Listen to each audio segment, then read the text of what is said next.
So, ano lang, wala spoiler ba na? Sino ba yung sinasabi niyong magpakinig na i-unbraid ninyo sa mga susunod na buwan o araw?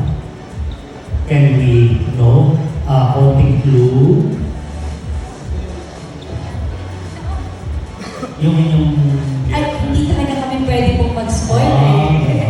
Oo, abangan na lang po talaga natin. Abangan na lang natin.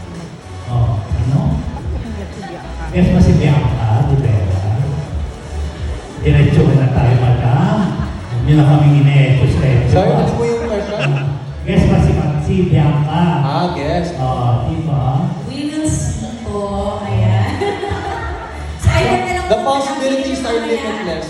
The possibilities with Ara Magic here and everybody here in front is limitless. So kahit sabihin niyo pang kung sinong guest yan, if there's a will, there's a way.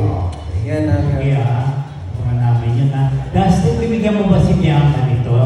Ng Ara Magic Care Prada? Do you Sorry? need her? Actually, pinatry ko na sa kanya. Kaya pala kukunin na siya.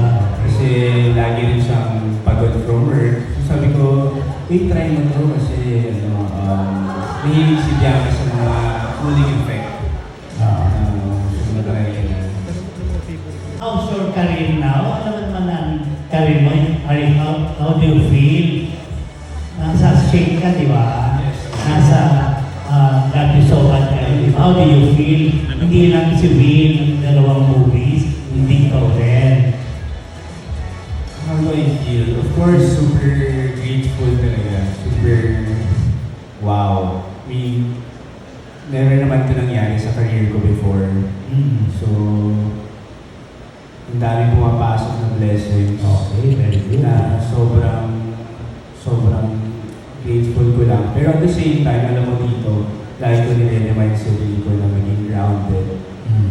Kasi mararamdaman natin yan yung excitement, lahat.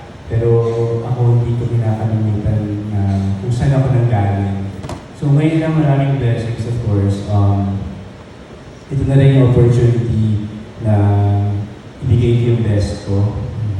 Ito na rin yung opportunity na ipakita sa tao kung ano yung kung gaano ko gusto itong industry na to. At sana magtuloy-tuloy dito. Sana magtuloy. Na-pray. Posible po ba na umabot yung partnership sa paggawa ng like movies dahil under White Entertainment yung partnership ng ninyo with Dustin? Yes. Yes, definitely. Pero hindi pa umabot. Umabot na po ba doon? Nag-usap na nga kami eh. Very details mo. You can divulge it. But yes, kasi yun nga, ang Ara Magic here ay may iba pa kaming company which is entertainment. Thank you for mentioning that. White International White Film and Entertainment.